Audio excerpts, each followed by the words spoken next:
이 시각 주요 뉴스입니다. 윤석열 대통령이 한미동맹 70주년을 기념한 미국 국빈 방문 일정을 마치고 오늘 귀국합니다. 미국의 확장 억제를 명문화한 워싱턴 선언 등에 대한 평가를 놓고 여야의 공방이 이어지고 있습니다. 북한이 워싱턴 선언 채택에 반발하며 한미 정상을 원색적으로 비난했습니다. 정부는 북한이 초조함과 좌절감에 억지 주장을 하고 있다고 맞받았습니다. 기시다 일본 총리가 다음 달 초 한국을 방문하는 것을 양국이 조율하고 있다는 일본 언론의 보도가 나왔습니다. 이에 대해 정부는 공식적으로 결정된 바 없다면서도 관련 협의가 진행 중인 사실은 부인하지 않았습니다. 민주당 전당대회 돈봉투 의혹을 수사 중인 검찰이 송영길 전 대표의 자택과 후원 조직 사무실 등을 전격 압수수색했습니다. 이와 관련해 송 전 대표 측은 의혹과 무관한 곳을 압수수색했다고 반발했습니다. 가수 임창정 씨가 주가 조작 의심 세력이 연 파티에 참석했다는 의혹에 대해 단순 손님으로 참석했을 뿐이라고 해명했습니다. 주가 폭락 관련자들이 대부분 피해자라고 주장하면서 검찰과 금융당국의 수사가 사태 책임을 규명할 수 있을지 주목됩니다.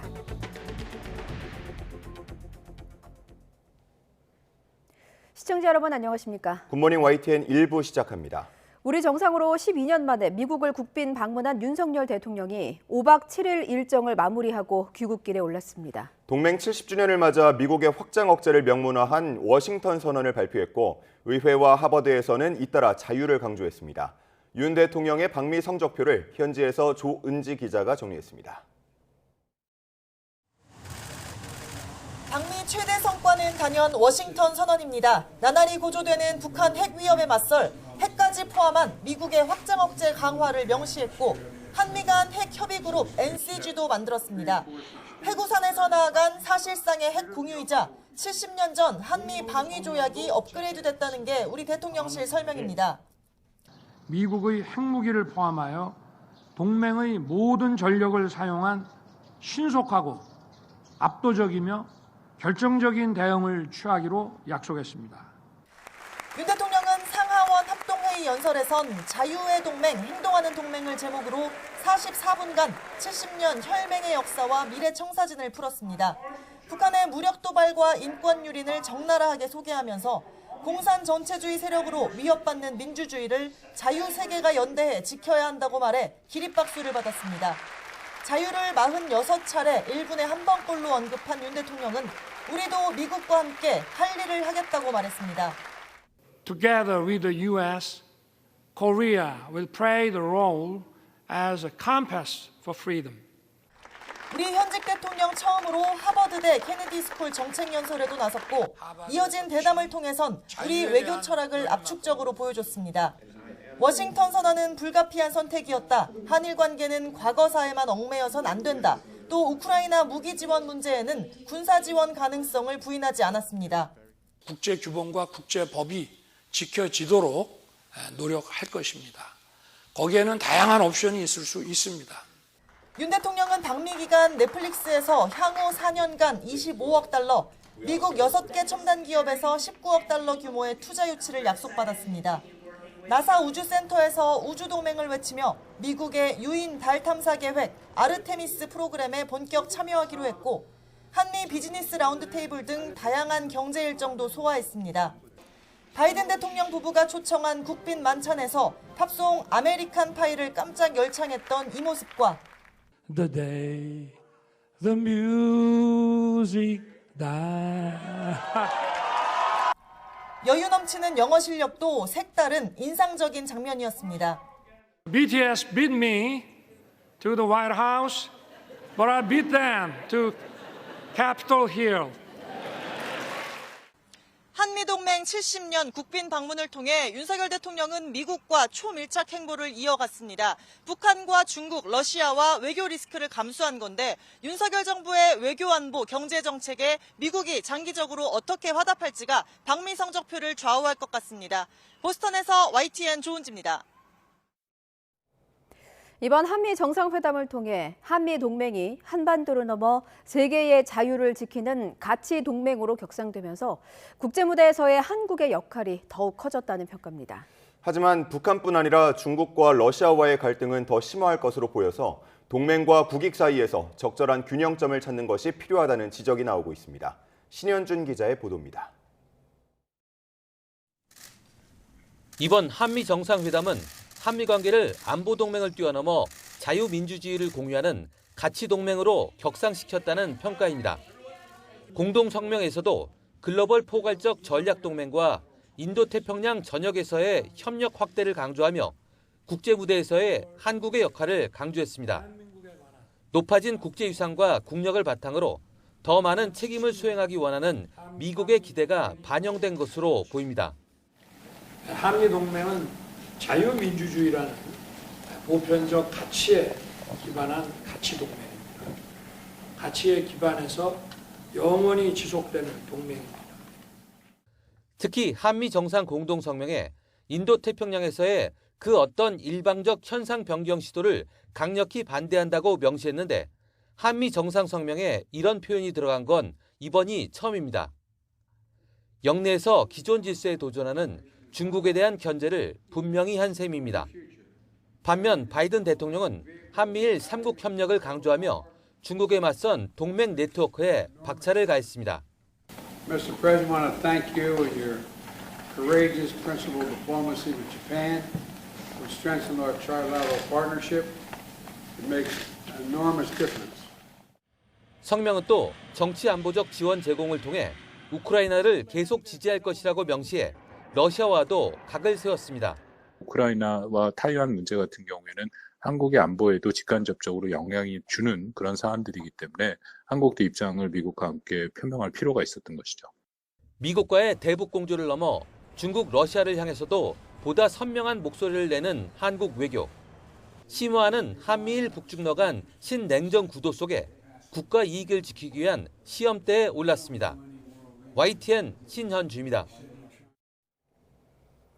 북한이 확장 억제 강화 방안이 담긴 한미 정상의 워싱턴 선언 채택에 대한 첫 반응으로 더욱 강력한 힘의 실체에 직면하게 될 것이라고 반발했습니다.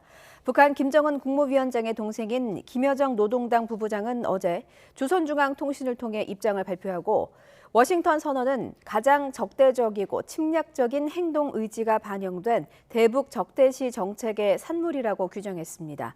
그러면서 핵전쟁 억제력 제고와 억제력의 제2의 임무에 더욱 완벽해야 한다는 사실을 다시금 확인했다고 강조했습니다. 미군이 최근 한미 양국의 핵 불능화 부대가 한반도에서 연합훈련한 사실을 공개했습니다. 미 국방부의 국방영상정보 배포 서비스는 홈페이지를 통해 미 육군 핵 불능화팀과 한국군 핵 특성화팀이 지난달 20일부터 24일 한반도에서 함께 훈련했다고 밝혔습니다. 미국이 본토의 핵 불능화팀을 한반도로 파견해 우리 군과 연합훈련을 한 사실을 공개한 것은 이번이 처음입니다.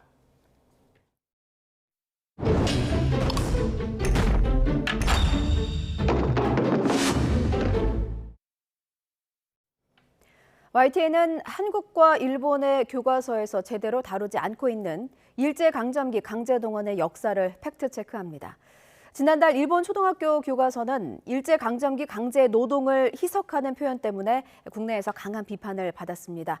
그렇다면 우리 초등학교 교과서는 객관적 사실을 자세하게 기록하고 있을까요? 신호 기자가 한국과 일본의 초등학교 사회 교과서를 비교해봤습니다.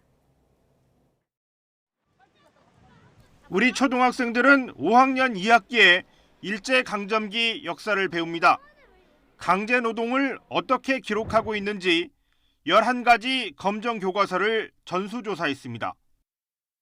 탄광, 공장 등에 데려가 일을 시켰고 또는 끌고 갔고 전쟁에 필요한 사람과 물자를 강제로 동원, 열악한 환경에서 전쟁 물자를 만들도록 하거나 노동자나 군인으로 끌고 가 강제로 동원, 전쟁 막바지에는 어린 학생까지 끌고 갔다. 탄광에서 일하게 하거나 무기 공장에 노동자로 끌고 갔다. 설명이 대부분 20글자 안팎으로 끝나서 강제 노동의 역사적 배경이나 사실관계를 충분히 알기 어렵습니다. 다수의 조선인과 중국인이 강제적으로 동원되어 공장과 광산 등에서 가혹한 조건 하에서 노동에 시달렸다. 젊은 여성도 공장 등에서 일하게 하여 전쟁에 협력하도록 했다는 일본 도쿄 서적 6학년 사회교과서와 비교할 때 부실한 설명입니다. 따라서 우리 초등학교 교과서가 일본 교과서보다 강제 노동의 역사를 더 충실하게 기록하고 있을 거라는 일반적 기대는 사실이 아닙니다. 우리 교과서는 일본군 위안부 피해의 역사는 그나마 상세하게 기술하고 있지만 당시 불법적인 강제 동원을 별도 단락으로 두고 배경과 피해 내용, 사진, 피해자의 구술 자료까지 자세히 소개한 교과서는 미래엔 한 곳입니다.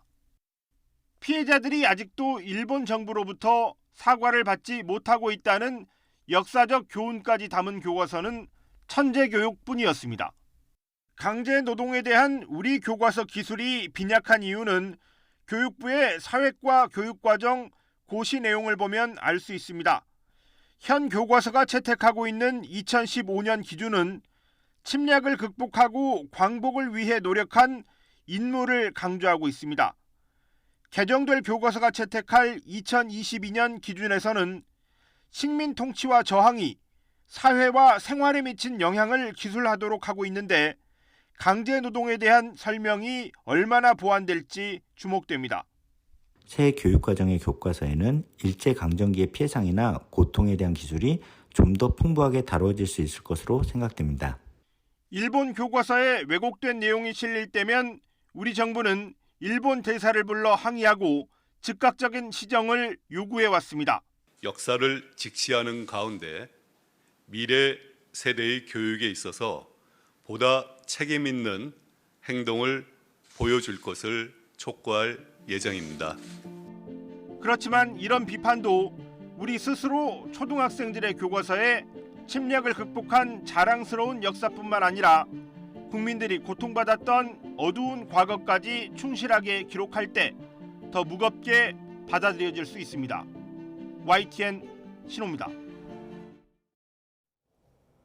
기시다 후미오 일본 총리가 한국 방문 계획과 관련해 구체적인 방문 시기는 아직 정해지지 않았다고 밝혔다고 NHK가 보도했습니다.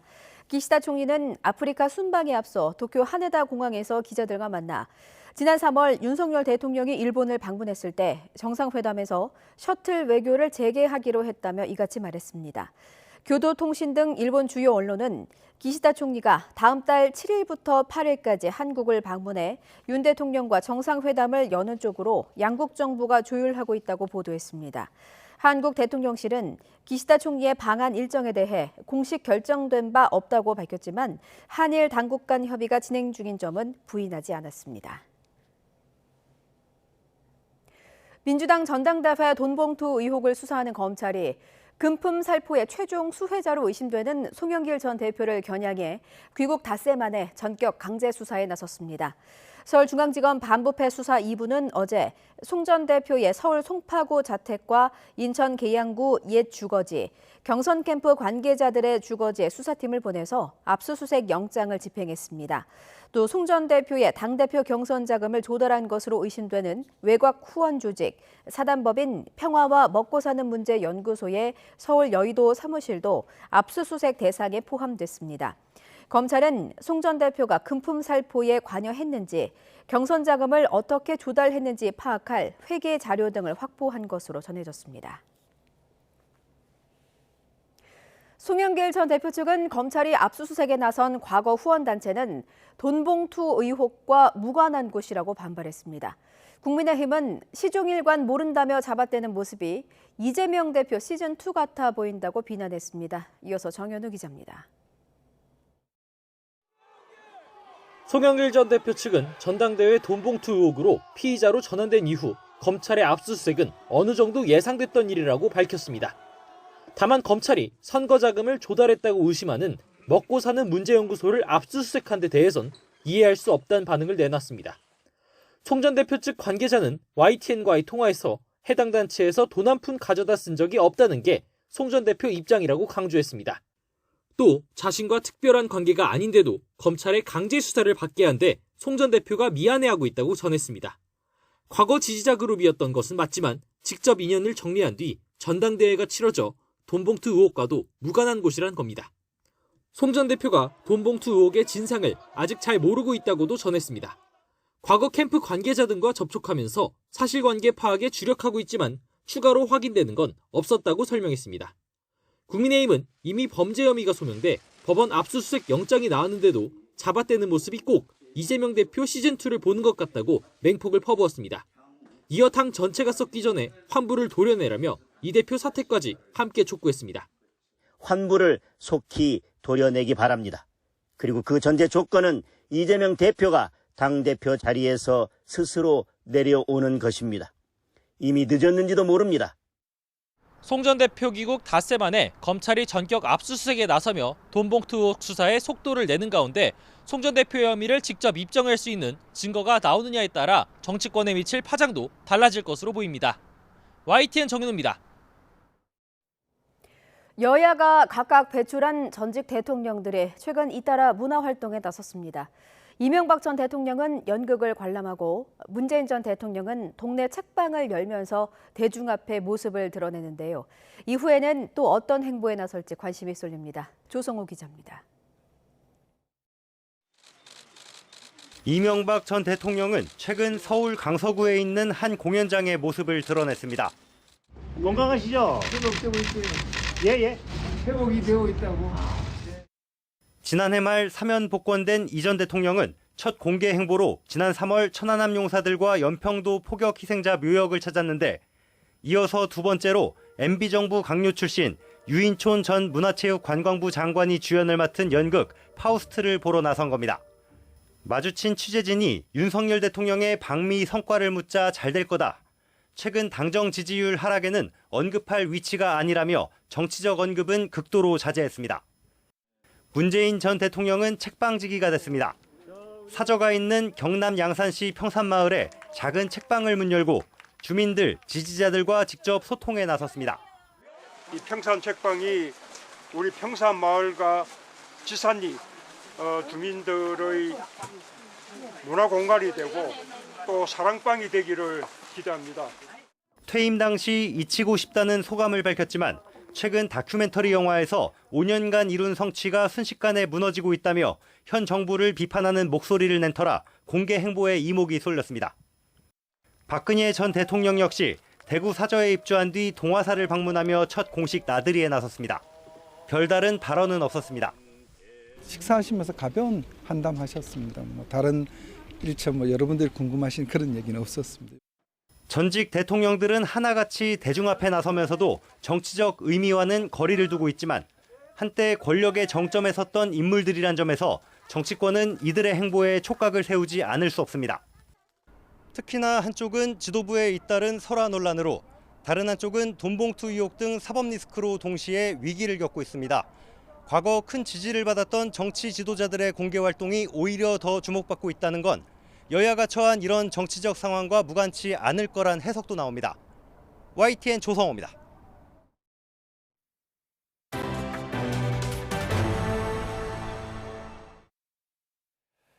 최근 SG증권 창구를 통한 주가 폭락 사태와 관련해 가수 임창정 씨가 자신은 주가 조작 의심 세력에 가담한 적 없다고 다시 한번 강조했습니다. 앞서 조작 의심 세력의 핵심으로 지목돼 온 투자자문업체 라더견 회장도 자신은 오히려 피해자라고 주장해 왔는데요. 폭락 사태에 대한 책임 규명은 결국 검찰과 금융당국 수사에 달려 있습니다. 김태원 기자입니다. 주가 조작 의혹의 핵심으로 지목된 투자업체에 30억여 원을 투자한 것으로 알려져 이른바 작전에 가담한 것 아니냐는 의심을 받아온 가수 임창정 씨. 좋은 재테크로 소개받고 투자했을 뿐 금전적 피해를 입힌 일도 잘못된 이득을 취한 적도 없다고 반박해왔는데 법률 대리인을 통해 다시 한번 입장을 내놨습니다. 이번엔 해당 투자업체 라더견 대표 등이 지난해 운용자금 1조 원 돌파를 축하하며 열었다는 파티와 관련해서입니다. 임창정 씨의 대리인은 입장문에서 임 씨가 파티에 참석한 건 맞지만 주최 측이 아닌 손님 자격이었다며 이마저도 송년회로 알고 간 거라고 해명했습니다. 그때는 임 씨 명의로 된 주식 계좌도 없었고 라 대표와 투자 논의를 하기도 전이었다고 강조했습니다. 앞서 라 대표 역시 YTN과의 인터뷰에서 자신과 임 씨는 갑작스러운 주가 폭락에 큰돈을 잃은 피해자라고 목소리를 높였습니다. 제가 300억 계좌가 다 사라지고 빚이 150억, 200억이 생겼지만 한 500억 날라간 거죠. 임창정 씨는 저 때문에 피해를 보신 분이지 저랑 공범이 아니에요. 임창정 씨가 저한테 뭐 고객을 소개하신 적도 없고요. 그러나 투자자들은 라 대표를 포함해 업체 관계자 6명을 곧 고소할 방침입니다. 또 라 대표 등이 운영하는 업체 한 곳의 전 직원은 이들 일당의 주축인 변모 씨가 1,000억 원대 투자금을 끌어오고 그 대가로 100억 원 넘는 돈을 수수료로 챙겼다는 설명을 YTN에 하기도 했습니다. 금융당국도 이렇게 모집책들이 투자자를 모아오면 일당이 사전에 짜고 주식을 사고 파는 통정 거래를 벌인 것으로 보고 있습니다. 현재 일당은 이미 수사선상에 올라 있습니다. 검찰은 관계자 10명의 출국을 금지하고 투자업체 사무실을 압수수색한 데 이어 금융위원회, 금융감독원과 합동수사팀도 구성했습니다. 관계자들은 의혹을 부인하거나 자신은 몰랐다며 오히려 피해를 입었다고 주장하는 가운데 수사당국이 주가 폭락 사태의 책임을 어디까지 규명할 수 있을지 주목됩니다. YTN 김태원입니다. 지난해 10월부터 시작된 수출 감소세가 이번 달까지 7개월째 이어지고 있습니다. 수출이 줄어든 원인은 무엇보다 반도체의 부진 때문인데요. 반도체에 편중된 수출 구조를 개선해야 한다는 지적이 제기되고 있습니다. 보도에 박홍구 기자입니다. 스마트폰 출시 이후 코로나19를 거치며 전 세계적으로 IT 기기 수요가 급증하자 우리 반도체 산업은 고성장을 거듭했습니다. 2016년부터 지난해까지 7년간 반도체 수출액은 2배 이상 늘었고 연평균 증가율은 10.8%에 달했습니다.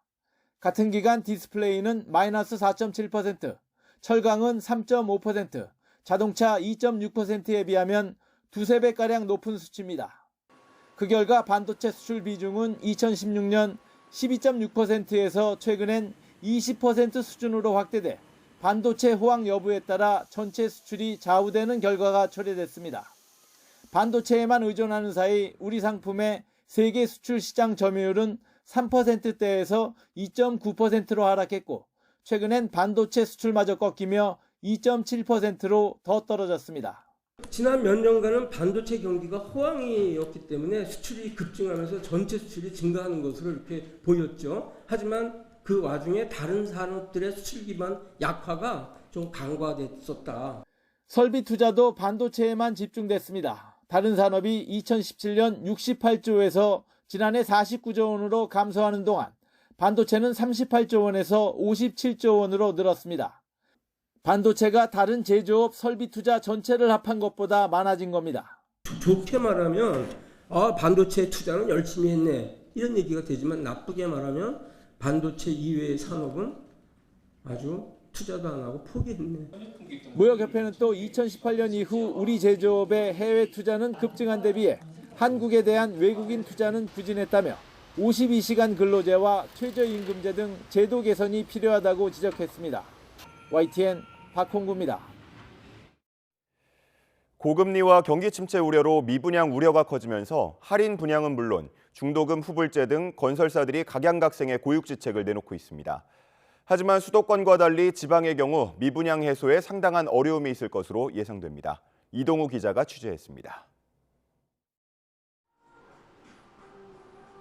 서울 강북구 미아동 4호선 미아역 근처에 짓고 있는 260여 가구 규모의 주상복합 아파트. 계약자의 금융비 부담을 줄여주기 위해 중도금 2%라는 파격적인 조건을 내걸었습니다.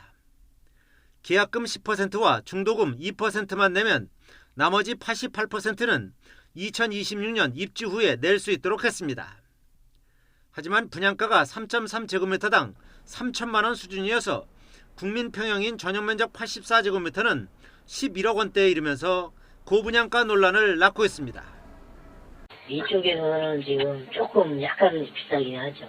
주 아파트가 지금 뭐 6억 7천, 7억인데 분위기 좋을 때는 한 7억대 중반이었거든요. 근데 지금 분위기가 그러니까 좀 차이 나긴 나죠. 세대수가 작은데도 대단지도 아니고.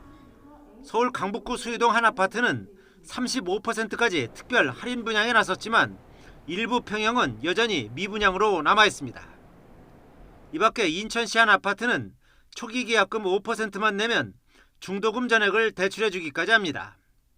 화성 동탄 아파트는 미분양을 없애기 위해 상하반기로 나눠 분할 분양합니다. 서울 화곡동 오피스텔은 30% 할인 분양에 나섰습니다. 이 같은 안간힘에도 불구하고 대부분 미분양을 해소하지 못하고 있습니다. 건설사들이 미분양을 적극 해소하기 위해 각종 분양 촉진책을 쏟아내고 있지만 입지 경쟁력이나 착한 분양가에 대한 근본적 고민 없이 판매에만 열을 올리는 마케팅 전략 효과는 제한적일 것으로 보입니다. 정부의 대대적인 규제 완화 이후 서울 일부 단지는 분양에 성공했지만 미분양은 여전히 증가 추세입니다. 1분기 분양단지 가운데 1, 2순위 내에 청약이 마감된 곳은 38.2%에 그쳤습니다. 지난 3월 전국 미분양 주택은 7만 2천여 가구로 1년 전보다 257%나 급증했습니다. 전문가들은 특히 지방의 경우 수요에 비해 공급이 넘치는 상황이어서 당분간 미분양이 지속할 것으로 전망하고 있습니다. YTN 이동호입니다. 지난주 파행했던 최저임금위원회가 다음 달 2일 다시 열릴 것으로 보입니다. 하지만 노사 간 의견 차이가 극명한 만큼 논의 과정은 순탄치 않을 전망입니다. 최명신 기자가 보도합니다. 최저임금위원회 1차 전원회의는 통상 위원들 간의 인사를 나누는 상견례 성격이 강했지만 올해는 시작부터 파행을 빚었습니다. 69시간 노동 강요하는 권순원 공익위원회는 사퇴하라! 사퇴하라! 사퇴하라! 사퇴하라! 양대 노총은 회의장에서 주 69시간 근로시간 개편안을 주도한 권순원 공익위원 간사의 사퇴를 요구하는 피켓 시위를 벌였습니다. 상생임금위원회를 통해 노동자들을 어떻게 하면 저임금으로 평준화해서 고착화할까 고심하는 사람은 최저임금위원회 공익위원으로서의 자격이 없습니다. 이에 박준식 위원장과 공익위원들이 장내 정리를 요구하며 회의 참석을 거부해 회의는 시작도 하지 못하고 끝났습니다. 사회적 대화는 서로 입장을 존중하면서 해야 되는 건데, 아니 뭐 위원장과 공익위원 중에 간사위원이 중요한 역할을 하겠지만 나머지 그런 공익위원들은 그럼 그분들 생각대로 가는 건가요? 그렇지는 않은 거잖아요. 최저임금위 관계자는 1차 전원회의를 다음 달 2일 여는 쪽으로 위원들과 일정을 조율하고 있는데 특별히 이견이 없어 확정될 가능성이 크다고 밝혔습니다. 최저임금위 측은 노동계 시위로 회의가 또 파행하는 것을 막기 위해 회의 장소를 프레스센터에서 정부 세종청사로 바꾼 것으로 전해졌습니다. 올해 최저임금 심의의 가장 큰 관심은 사상 처음으로 시급 10,000원을 넘어설지 여부입니다. 노동계는 고물가 속에서 대폭 인상이 불가피하다며 올해보다 24.7% 인상된 시간당 12,000원을 요구했습니다. 경영계는 아직 카드를 꺼내기 전이지만 경제 악화와 물가 상승 등을 이유로 동결을 요구할 가능성이 큽니다. 노사는 또 지난해 심의에서 표결 끝에 부결 처리했던 업종별 차등 적용을 놓고도 강하게 맞붙을 것으로 보입니다. 최저임금위는 노사 간 대화를 통해 의견차를 좁혀가는 것을 목표로 하고 있지만 올해도 입장차가 첨예한 터라 캐스팅보드를 쥔 공익위원들의 손에 결정될 가능성이 크다는 관측이 나오고 있습니다. YTN 최명신입니다. 서울시 산하 공공기관이 국공립 어린이집 운영을 종료하고 민간에 넘기기로 하면서 맞벌이 가정을 비롯한 부모들이 불똥이 튀었습니다. 서울시의회가 어린이집 수탁을 모두 반납하라고 요구하면서 공공돌봄 중단 위기는 조만간 현실로 닥칠 전망입니다. 황보혜경 기자입니다. 어린이집 학부모들이 회의실에 모였습니다. 그동안 서울시 산하 공공기관이 운영하는 국공립 어린이집에 아이를 맡겨왔는데 앞으로 운영이 중단될 위기에 놓인 겁니다. 생후 5개월 된 아기를 어린이집에 맡긴 지 불과 2달도 안 돼 벌어진 일입니다. 오랫동안 안정적으로 보낼 수 있을 거라는 기대를 하고 보냈는데 3월에 입소를 다 받아놓고 아기가 다 적응을 해서 지금은 이제 저희 서울시 사회서비스원은 지난 2020년 3월부터 서울시에서 위탁받아 영등포구와 송파구 등 7개 자치구에서 국공립 어린이집을 운영해왔습니다. 그런데 서울시의회에서 방만 경영을 이유로 올해 예산을 100억 원 깎인 68억 원으로 확정하면서 전체 7개 어린이집 위탁 운영을 그만두기로 한 겁니다. 당장 내일 송파구청에 국공립 어린이집 운영 종료를 통보하는 데 이어 오는 9월부터 차례로 민간에 넘길 방침입니다. 안정적인 보육 환경 제공을 위해 5년으로 정해진 위탁 운영 기간에 한참 못 미치는 기간입니다. 두 아이를 공공돌봄 기관에서 키운 뒤 셋째까지 준비했던 맞벌이 부부는 믿고 맡길 곳이 사라져 망설이고 있습니다. 안정적으로 되지 않았으면 셋째까지는 계획하기 사실 힘들었을 거예요. 믿고 맡길 수 있는 기관이 없어진다는 거니까 아이를 낳을 생각도 더 안 하게 되겠죠. 서울시 사회서비스원 측은 민간기관과 서비스 차별화가 거의 없는 국공립 어린이집을 굳이 별도로 운영할 필요가 없다는 게 운영 중단 이유라고 밝혔습니다.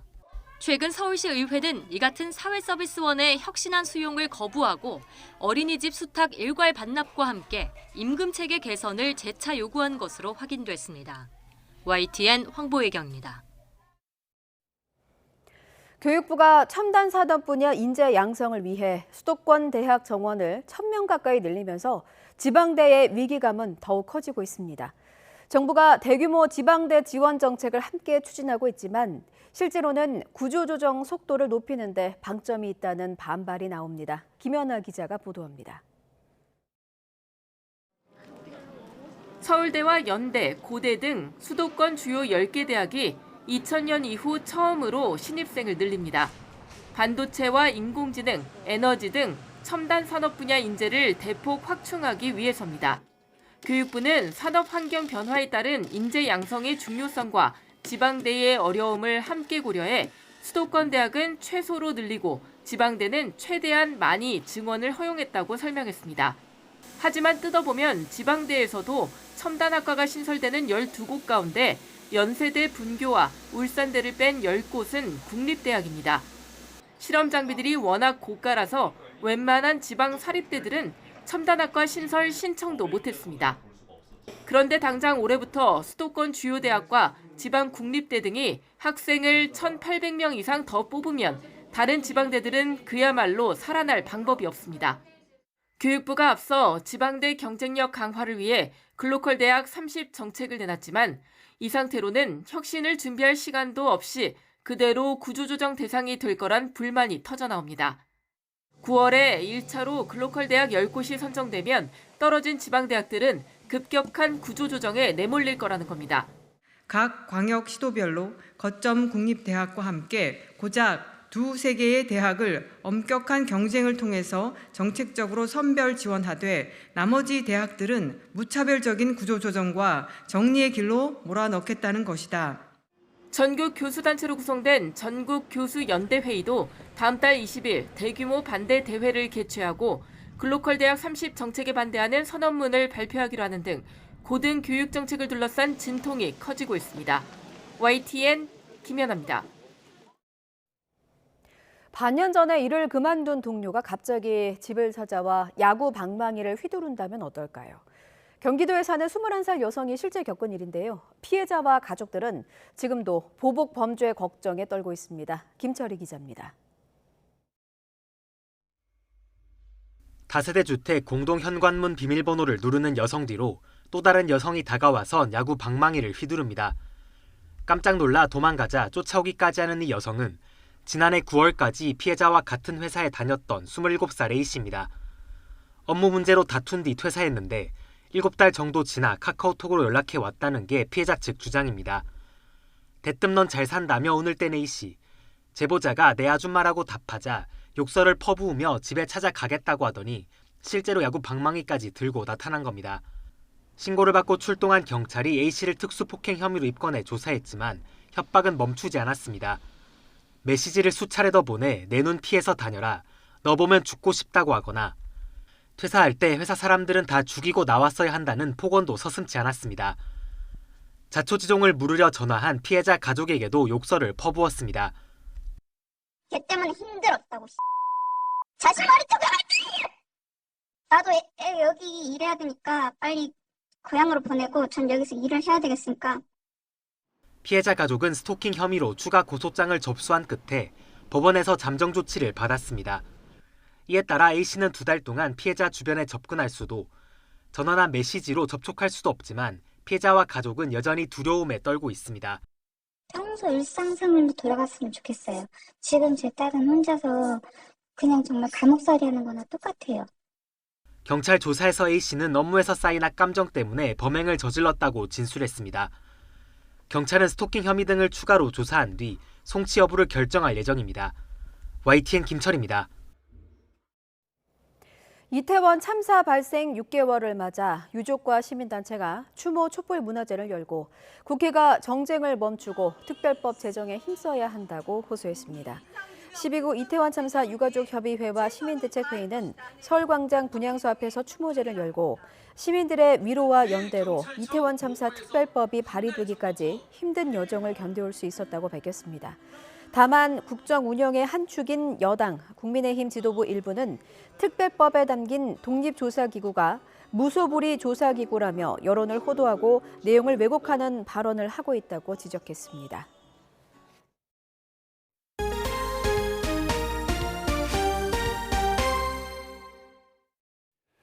이번 주는 월요일이 근로자의 날, 금요일은 어린이날입니다. 직장인의 경우 중간에 휴가까지 넣는다면 최대 9일을 황금 연휴로 만들 수 있는데요. 인천국제공항은 모처럼 북적였습니다. 김다현 기자가 다녀왔습니다. 인천공항 출국장 게이트 앞. 끝이 안 보일 정도로 여행객들이 길게 줄을 섰습니다. 환전소도 출국 전 급하게 돈을 바꾸려는 사람들로 바쁩니다. 근로자의 날과 어린이날까지 포함된 황금 연휴를 맞아 공항은 해외여행을 떠나려는 사람들로 북적이고 있습니다. 직장인들로선 중간에 사흘만 연차를 내도 최장 9일을 내리 쉴 수 있는 건데 모처럼 여유롭게 여행을 즐길 생각에 벌써 마음이 둥실둥실 들뜹니다. 분위기도 좋고 비도 멎어서 기분이 너무 좋으네요. 코로나 직전에 갔다 와서 지금 3년이 좀 넘은 것 같아요. 이제 동호회 이제 직원들하고 그 자녀들하고 같이 가는 해외 첫 여행이에요. 아들은 공부를, 아버지는 일을 잠시 접고 멀리 유럽으로 나들이에 나서기도 합니다. 학교에서 봄방학을 맞아가지고 이제 프랑스랑 파리랑 로마 여행을 계획하고 있고요. 기분은 되게 이제 처음 유럽 가는 거라 긴장되기도 하고 이제 흥분되기도 하고. 코로나19 때문에 몇 년간 막혔던 하늘길이 다시 열리며 최근 여행 수요가 폭증하는 상황. 또 이웃나라 일본을 갈 때 따로 PCR 검사를 받거나 백신 접종 증명서를 낼 의무가 사라진 것도 발걸음을 더 가볍게 합니다. 남자친구가 이제 황금 연휴다 보니까 이제 맞춰서 가려고 연차 이틀 내가지고 지금 이제 마스크도 막 해제되고 이제 PCR 확인서 이런 것도 이제 없어져가지고 지금 기쁜 마음으로 가게 되었습니다. 인천국제공항공사는 다음 달 7일까지 아흐레 동안 131만 6천여 명, 하루 평균 14만 6천여 명이 공항을 이용할 것으로 내다보고 있습니다. 올해 하루 평균 여객 수보다 14% 많습니다. 이에 따라 혼잡도를 완화하고 혹시 모를 안전사고에 대비하기 위해 지원 인력을 확충하기로 했습니다. YTN 김다현입니다. 어제 오후 4시 40분쯤 충북 옥천군 군북면의 한 도로에서 1톤 트럭과 승합차가 충돌하는 사고가 났습니다. 이 사고로 승합차를 몰던 76살 남성 A씨가 숨지고 트럭 운전자와 동승자도 다쳤습니다. 경찰은 차량 블랙박스와 목격자 진술 등을 토대로 정확한 사고 원인을 조사하고 있습니다. 어제 오후 6시 10분쯤 전남 고흥군 도덕면 고흥만 방조제에서 SUV 차량이 바다로 추락했습니다. 소방당국과 해경은 사고 차량에서 70대 남성과 60대 여성을 구조했는데 70대 남성은 심정지 상태로 병원으로 옮겨진 뒤 결국 숨졌습니다. 해경은 차량 블랙박스 등을 토대로 정확한 사고 원인을 조사하고 있습니다. 신경에 손상을 줘 극심한 통증을 일으키는 대상포진은 60대 이상 고령층에서 많이 발병합니다. 하지만 40대와 50대 비교적 젊은 층도 다른 질환 등으로 면역력이 약해질 경우 대상포진에 걸릴 수 있어 주의가 필요합니다. 김평정 기자입니다. 올해 50살이 된 이 남성은 최근 피부에 작은 발진이 일어나 황급히 병원을 찾았습니다. 3년 전 걸렸던 대상포진의 극심한 고통에 대한 기억 때문입니다. 잠이 안 오고 그럴 때도 많았고요. 그리고 새벽이나 이런 데 깼을 때 아마 자서 제가 잠자고 있어서 몰랐겠지만 굉장히 아파서 깬 것 같아요. 큰일 날 것 같다는 생각이 들 정도로 굉장히 심한 병인 줄 알 정도로. 대상포진은 띠 모양으로 길게 발진과 수포가 생기는 병으로 가슴과 얼굴에 많이 발생하며 옷깃만 살짝 스쳐도 마치 피부가 찢어지는 듯한 극심한 통증이 동반됩니다. 어릴 때 감염된 수두 바이러스가 척추 신경절에 잠복해 있다가 나이가 들어 면역력이 떨어지면 다시 활성화되면서 발병합니다. 60대 고령층에서 가장 많이 발생하지만 비교적 젊은 40대와 50대 환자의 비중도 그 다음으로 많습니다. 당뇨 같은 만성 질환이 있거나 면역 억제제를 복용하는 경우 또 과중한 업무 등으로 건강 상태가 나빠지면 젊더라도 대상포진에 걸릴 수 있습니다. 과로하고 면역 기능이 떨어지는 과음을 했다든지 이렇게 낮과 밤이 바뀐 생활을 했다든지 이런 분들이 많으니까 어렸을 때 수두에 걸린 과거력을 기억하지 못하더라도 대상포진에 걸릴 확률은 늘 있습니다. 따라서 면역 기능이 저하된 상태로 판단된다면 젊더라도 대상포진 예방접종을 받는 것이 좋습니다. 이미 발병한 경우라면 곧바로 치료받아야 만성 통증으로 진행하는 것을 최대한 막을 수 있습니다. 몸을 움직여야 나타나는 근육통과 달리 움직이지 않아도 통증이 느껴질 경우 피부에 수포가 생기기 전이라도 대상포진을 의심하고 병원을 찾아야 합니다. YTN 김평정입니다. 삼국시대의 경남 지역을 중심으로 고대 가야 문명이 번성했었는데요. 경남과 경북 그리고 전남이 가야시대의 7개 고분군의 세계문화유산 등재를 추진하고 있습니다. 오는 9월에 결정될 예정이라고 합니다. 박종혁 기자가 보도합니다. 중학생들이 야외 역사 수업을 나왔습니다. 역사 소재를 조사하고 방송 기자처럼 기사도 작성하는 활동입니다. 학생들이 조사하는 분야는 경남 함안의 마리산 고분군. 아라가야 지배층의 무덤과 출토된 유물을 관찰하며 가야 시대의 생활상을 살펴봅니다. 여러 유물들이나 마리산 고분군들을 알 기회가 별로 없었는데 이렇게 와서 보니까 마리산 고분군에서 어떤 유물이 출토된지 그리고 어떤 사람들이 어떤 방식으로 묻혔는지 알 수 있어서 좋았던 것 같습니다. 가야는 1세기부터 6세기까지 고구려, 백제, 신라와 함께 한반도의 고대 문명을 형성했던 핵심 세력입니다. 가야의 세력은 경남 지역을 중심으로 경북 고령과 호남 동부 지역까지 포함합니다. 부산의 일부 지역도 5세기 전반까지 가야에 속했습니다. 삼국사기와 삼국유사에도 나라 이름이 기록되어 있으며 여러 나라가 연맹이라는 독특한 정치체계를 유지했습니다. 가야 시대의 고분군은 경남과 경북 그리고 전북 등 7개 지역에 분포해 있습니다. 경남과 경북 그리고 전북이 지난 2012년부터 7개 가야 고분군을 묶어 유네스코 세계문화유산 등재를 추진하고 있습니다.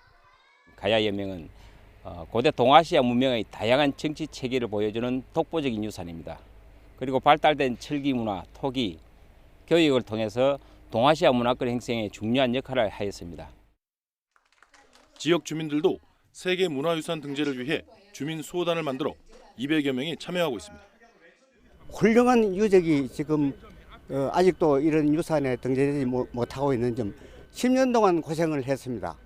이번에 꼭 세계유산에 등재가 될 수 있도록 10년 넘도록 지자체와 주민이 추진해온 세계문화유산 등재 여부는 오는 9월 유네스코 세계유산위원회에서 결정될 예정입니다.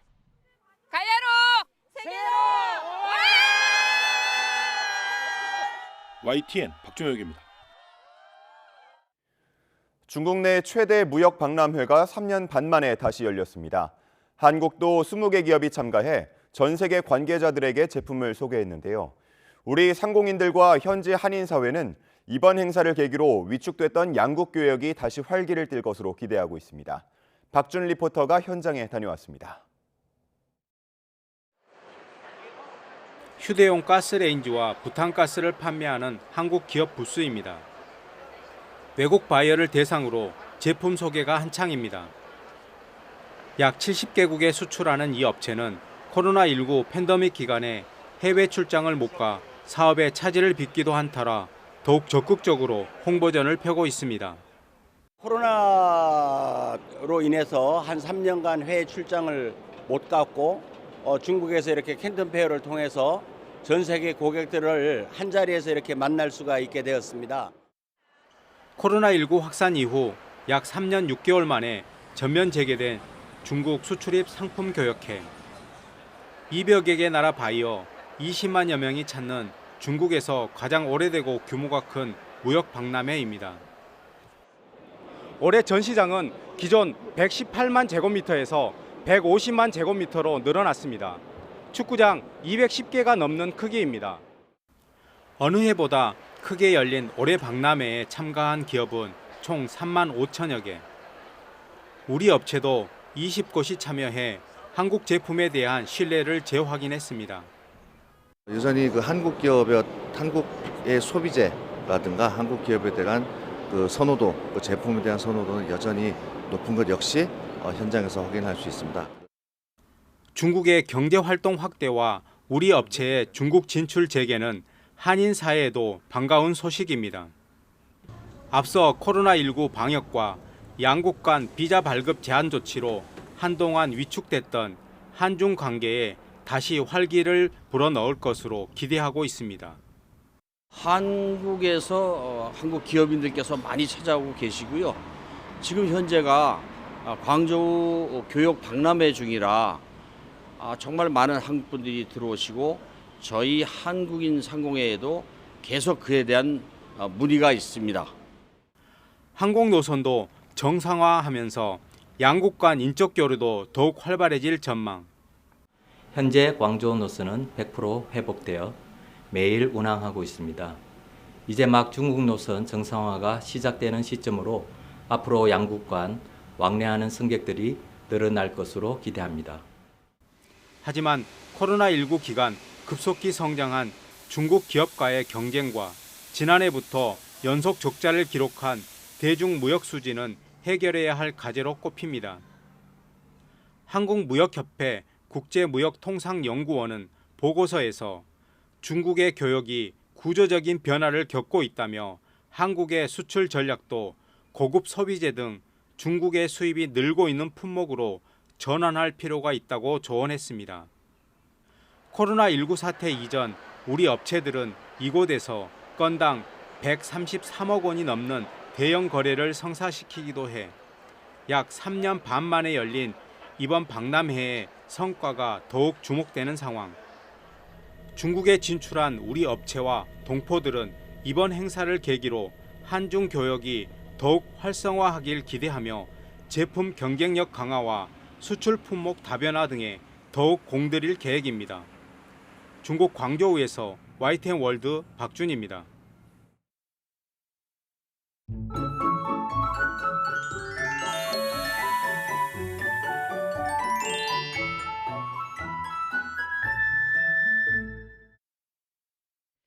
(4월의) 마지막 날입니다. 현재 서울 기온이 7.9도로 아침 공기가 많이 차갑고요. 낮 기온도 18도로 예년보다 낮겠습니다. 바람까지 불어서 옷차림에 신경 쓰시는 게 좋겠습니다. 영동을 중심으로는 강풍주의보가 내려진 가운데 초속 25m 이상의 돌풍도 예상됩니다. 안전사고 없도록 유의하시길 바랍니다. 오늘 전국이 대체로 맑겠지만 경기 북부와 영서는 오후 늦게부터 비가 조금 오겠고요. 밤부터 중국발 스모그의 영향으로 서쪽 지방은 일시적으로 공기가 탁할 것으로 보입니다. 현재 기온은 춘천이 8.7도, 부산은 10.4도고요. 낮 기온은 춘천이 19도, 청주가 22도, 대구 24도까지 오를 것으로 보입니다. 날씨였습니다. 굿모닝 YTN 1부 마칩니다. 잠시 후 2부에서 뵙겠습니다.